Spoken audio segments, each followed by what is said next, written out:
Good morning. आज मैं आपको पढ़ाने जा रही हूँ कक्षा 10 की क्षितिज पुस्तक का पाठ संख्या 13 अमर साहित्य, जिसके लेखक हैं लक्ष्मी नारायण रंगा। कल हमने पढ़ लिया था कि सागर गुमान सिंह को कहते हैं कि जो तुम्हारे जुर्म का राज्य है वह ताश के महल की तरह ढह जाएगा। फिर देखिए गुमान क्या कह रहे हैं। गुमान चीख कर कह रहे हैं, ओ चुप कर कमीने, यह सामंती व्यवस्था तो शमशान बनेगी या नहीं? मेरी मौत का पैगाम आएगा या नहीं? पर तेरी मौत तेरे सिर पर अवश्य मंडरा रही है। ठहर, अभी बताता हूँ। जोर से पुकार कर।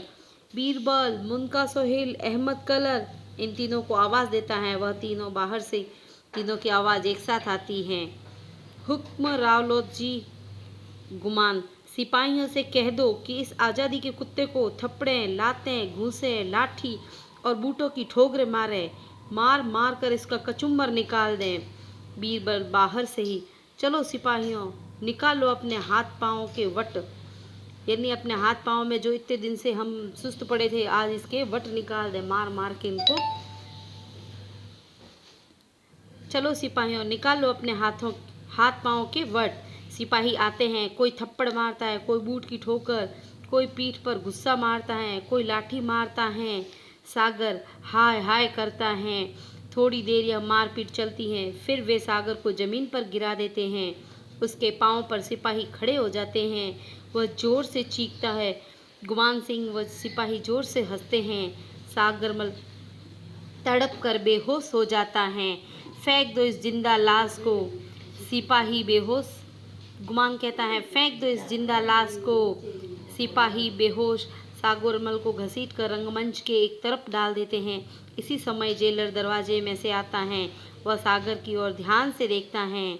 गुमान, अभी मरा नहीं है जेलर साहब, अभी तो इसे तड़प तड़प कर मरना है। यूँ सजा दूंगा कि यह।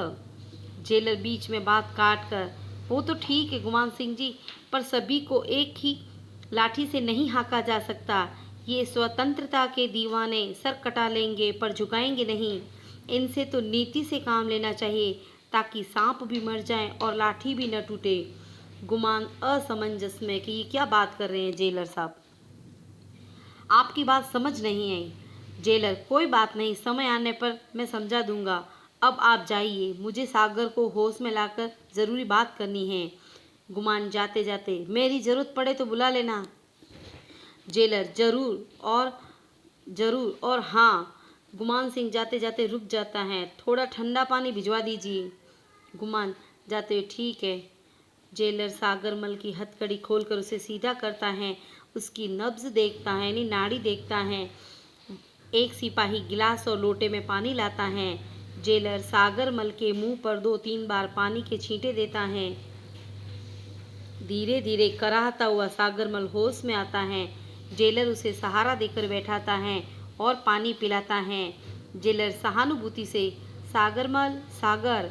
सागर कराहते हुए, जी, यानी वो दर्द से वो चीखता हुआ, कराहता हुआ।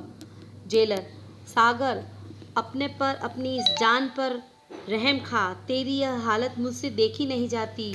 ओह, क्या दशा हो गई है तेरी। सागर, धन्यवाद जेलर साहब, पर स्वतंत्रता के दीवानों को सहानुभूति की भीख नहीं चाहिए। तो तुम क्या चाहते हो? दुख भरी मुस्कान से, हमें चाहिए स्वतंत्रता, सिर्फ स्वतंत्रता। जेलर प्रसन्न होकर, वही तो मैं कहता हूँ, तुम स्वतंत्र हो सकते हो, मैं तुम्हें स्वतंत्र करा सकता हूँ। सागर बात समझकर, मुझे मेरी स्वतंत्रता नहीं, भारत माता की स्वतंत्रता चाहिए। जेलर, तेरी भारत माता तो स्वतंत्र हो या नहीं, पर तेरी सांसों का सूर्य जरूर अस्त हो जाएगा। सागर उठने का प्रयास करता है। जेलर सहारा देकर खड़ा करता है। इस स्वतंत्रता के लिए प्राणों के हजारों सूर्य भी अस्त करने पड़े तो मैं हर जीवन में ऐसा करने को तैयार हूँ। जेलर, पर सागर जरा सोच, अगर ये स्वतंत्रता मिल भी गई तो तुझे क्या मिल जाएगा? तेरा घर, तेरा परिवार।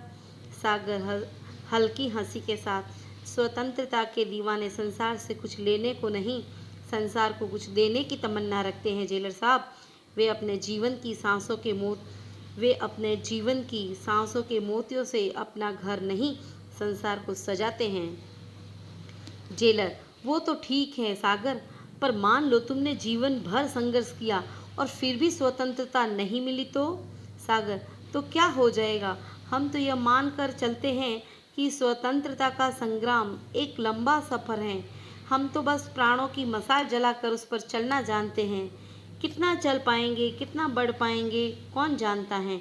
जेलर, और चलते चलते जिंदगी के कदम थम गए तो यह मशाल हम किसी और के हाथों में सौंप कर मौत की गोद में सिर रखकर आराम से सो जाएंगे। कह रहे हैं कि तुम ये कह रहे हो मशाल जला कर जाते हैं, और अगर तुम्हारी इसी बीच मृत्यु हो जाती है तो क्या हमारी मृत्यु हो जाती है तो हम ये मशाल अर्थात हम किसी और व्यक्ति के अंदर स्वतंत्रता की क्रांति के बीच पनप जाते हैं और वह उस मशाल को पकड़ लेते हैं।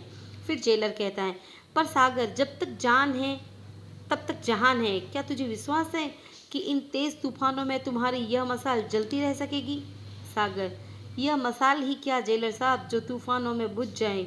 फिर भी अगर यह मशाल बुझने लगी तो हजारों दूसरी मशालें प्रज्वलित करके बुझेगी।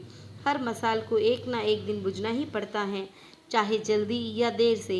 फिर बुझने से क्या डर? जेलर, पर सागर, उस स्वतंत्रता से क्या फायदा जो मौत के बाद मिले? सागर बीच में ही बात काट कर कहते हैं, स्वतंत्रता सेनानी आम का बाग लगाते हैं जेलर साहब। वह जानता है इस आम का अमृत उसे नहीं मिलेगा। वह अपने प्राण बोकर खून पसीने से सींचकर यह अमृत फल आने वाली पीढ़ियों के लिए उगाता है। स्वतंत्रता संग्राम भी इसी भावना से लड़ा जा रहा है। भगीरथ गंगा खुद के लिए नहीं लाया था। युगों युगों तक लोग उस भगीरथी से अपने तन मन की प्यास बुझाते रहेंगे। जेलर, गंगा लाने पर भगीरथ का नाम तो अमर हो गया है, पर तेरा नाम इस अंधेरी काल कोठरी में घुट घुट कर मिट जाएगा। सागर, नींव का पत्थर कब कहता है जेलर साहब कि मेरी कहानी बने? उस पर खड़ा भवन ही उसकी जीवंत कहानी होता है। अंधेरे में गल कर भी वह अजर अमर है, चाहे उसका स्वयं अस्तित्व उजागर न हो। इसलिए नींव के पत्थर का महत्व हर कीर्ति स्तंभ से बढ़कर होता है। हमने आपको क्लास 9 में नींव की ईंट पाठ पढ़ाया था, उसमें बताया था कि जो नींव की ईंट होती है वह कभी नहीं कहती कि ये जो पूरा मकान है मेरे ऊपर टिका है। उसी प्रकार सागरमल गोपा कहते हैं कि अगर मैं बलिदान हो ही जाऊंगा, अगर मेरी मृत्यु भी हो जाएगी, लेकिन मुझे उससे कोई फ़र्क नहीं पड़ता कि मुझे प्रशस्ति मिले या नहीं मिले, मुझे प्रशंसा मिले न मिले, मेरा नाम अमर हो न हो, लेकिन भारत माता को स्वतंत्रता जरूर मिलेगी। जेलर, फिर भी हर काम करने वाला तो चाहता ही है। सागर हल्की हंसी, जेलर साहब, बसंत लाने के लिए झड़ने वाले पत्ते कब कहते हैं कि कोई उनके यशोगीत गाए? वे तो चुपचाप झड़ जाते हैं और चुपचाप धरती की गोद में खाद बनकर समा जाते हैं और उनके स्थान पर उग आते हैं नए नए हरे हरे पत्ते। जेलर, फिर भी सागर, मनुष्य का जीवन 84 लाख योनियों में भटकने के बाद भी मुश्किल से मिलता है। उसे यूं नष्ट करना बिना किसी फल की आशा के। सागर कहता है, यज्ञ में आहुति देने वाला यह नहीं देखता जेलर साहब कि उसकी आहुति से कौन सी लपट उठती भी है या नहीं। वह तो बस आहुति देना ही अपना धर्म समझता है। जेलर, पर तुम्हारी एक आहुति से यज्ञ की कौन सी पूर्णाहुति हो जाएगी? सागर, जेलर साहब, जैसे एक बीज गलकर ही सैकड़ों बीज पैदा करता है, एक लो जल कर ही हजारों दीप जला सकती है, एक लहर उठकर ही हजारों उठा सकती है, वैसे ही एक शहीद भी अपने प्राणों के बीज बोकर शहीदों की अमर फसल उगा सकते हैं। मेरे प्राणों की आहुति चाहे पूर्णाहुति न बने, पर यज्ञ को प्रज्वलित तो रखेगी ही, मेरे प्राणों का दीप। धन्यवाद।